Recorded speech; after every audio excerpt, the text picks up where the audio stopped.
কারাগারে বন্দীদের থাকার জায়গা, রান্নাঘর, কন্ডেম সেল ও অফিস এখন আর আলাদা করে চেনার কোনো উপায় নেই। সবখানে পোড়া চিহ্ন, লণ্ডভণ্ড অবস্থা। দেখে মনে হয় যুদ্ধক্ষেত্রের কোনো ধ্বংসস্তূপ। কোটা পদ্ধতি সংস্কারের দাবিতে আন্দোলন চলাকালে গত শুক্রবার বিকেলে নরসিংদী কারাগারে তাণ্ডব চালানো হয়। এই তাণ্ডবের চিত্র এখন দৃশ্যমান।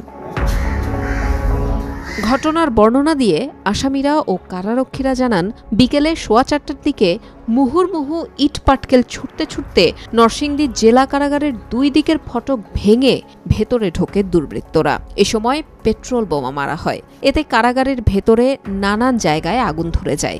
এরপর ছিনিয়ে নেওয়া চাবি দিয়ে বন্দীদের বেশ কয়েকটি কক্ষের তালা খুলে দেয় দুর্বৃত্তরা। কিছু কক্ষের তালা ভেঙেও ফেলা হয়। ধোঁয়ায় ছেয়ে যায় চারপাশ। যে জেলখানায় যে এই দিক দিয়া, চতুর্দিকে বাসাবাড়ি দেয়া, সর্বদিক দিয়েই 10-12 হাজার লোক ঢুকে গেল। তখন আমরা প্রিপারেশন নিতে নিতেই এই এলাকায় তাদের নিয়ন্ত্রণ নিয়ে গেল।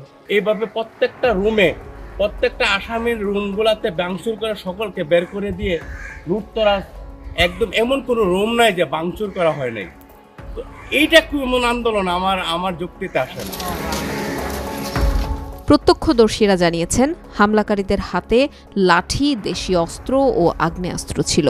তাদের হামলা প্রতিহত করার চেষ্টা করেন কারারক্ষীরা, তবে সেই চেষ্টা ব্যর্থ হয়। গেটে হাজার হাজার লোক আসার কারণে দেখা গেল যে তারা গেট ভেঙে ফেলবে। তখন আমরা গেটে যেগুলো দেওয়ার কথা, বস্তা বা ইয়ে দিয়ে গেটটা যদি আটকানো যায়, কিন্তু সেটাও সম্ভব হয়নি। প্রথম গেটটা ভেঙে ফেলছে, মেইন গেটের এই আউটার গেট যেটা এই পশ্চিম দিকে।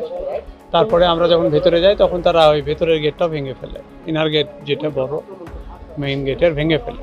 তখন আমরা ভেতরে সবাই চলে যাই, যে আমরা বিভিন্ন জায়গায় অবস্থান নিই। তখন পুরোটা আসলে তাদের নিয়ন্ত্রণে।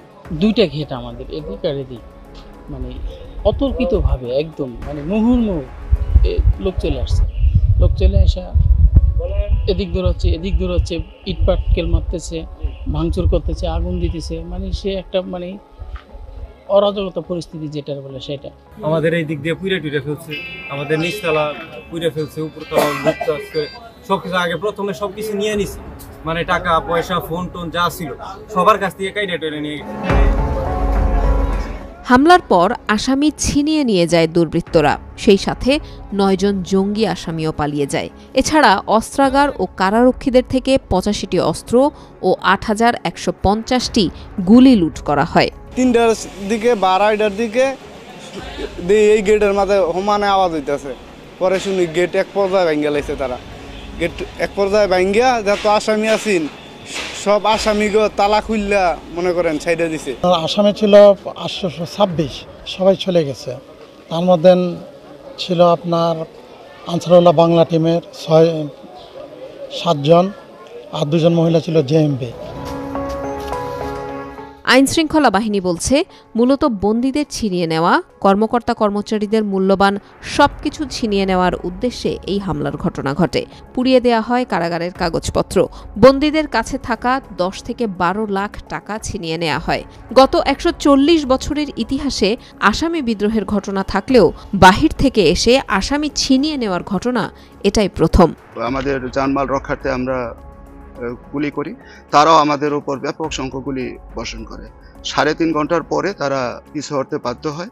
পরবর্তীতে আমরা বিভিন্ন জায়গায় অভিযান চালিয়ে জেলখানা থেকে যারা গিয়েছিল, যে সমস্ত অস্ত্র তারা লুট করেছিল, আমরা 11টি আগ্নেয়াস্ত্র উদ্ধার করি। এর মধ্যে 4টি SMG, 4টি চায়না রাইফেল, 3টি হচ্ছে শর্টগান, এবং আমরা 610 রাউন্ড চায়না রাইফেলের গুলি, SMGর গুলি উদ্ধার করি। কিছু কার্তুজ আমরা উদ্ধার করি। এটা ইতিহাসের একটা বর্বরিত হত্যাকাণ্ড, বর্বরিত একটা আক্রমণ। দেশের আইন শৃঙ্খলা পরিস্থিতিকে নস্যাৎ করার জন্য স্বার্থান্বেষী মহলের যে অপতৎপরতা, সেটার সর্বোচ্চ নৃশংসতার বহিঃপ্রকাশ আমরা দেখলাম। কারাগারে হামলার ঘটনায় গত রোববার দুপুরে জেলার কামরুল ইসলাম বাদী হয়ে অজ্ঞাত পরিচয় ব্যক্তিদের আসামি করে নরসিংদী মডেল থানায় মামলা করেন। মামলার এজাহারে উল্লেখ করা হয়েছে, হামলায় অংশ নিয়েছেন 10,000 থেকে 12,000 ব্যক্তি। তবে ভেতরে ঢুকে তাণ্ডব চালিয়েছেন অন্তত 1,000 লোক। যারা আক্রমণ চালিয়েছে আপনারা দেখেছেন এখানে এসে জেলখানার গেট বা ভেঙে ফেলেছে, জেলার অস্ত্র ছিনিয়ে নিয়ে গিয়েছে, আসামিদেরকে ছেড়ে দিয়েছে চলে যাওয়ার জন্য। এবং আমরা এটাও শুনেছি অনেক আসামি যেতে চায় নাই।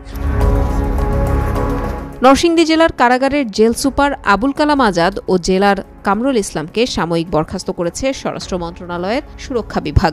যারা জেলখানা থেকে বেরিয়ে গেছে তারা যেন দ্রুত আত্মসমর্পণ করে সেজন্য প্রশাসনের পক্ষ থেকে জেলার প্রতিটি গ্রাম ও ইউনিয়নে ব্যাপকভাবে মাইকিং করে প্রচারণা চালানো হচ্ছে। এছাড়া গণবিজ্ঞপ্তিও দেয়া হয়েছে।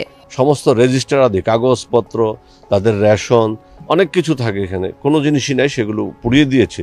এটি আগামীকাল আমরা কারা অধিদপ্তর থেকে আপনার নতুন কিছু জনবল সহ কাগজপত্র এবং আনুষঙ্গিক যে রেশনের জিনিসপত্র যা লাগে সেগুলো সহ আমরা আগামীকাল এখানে আমরা পাঠাবো।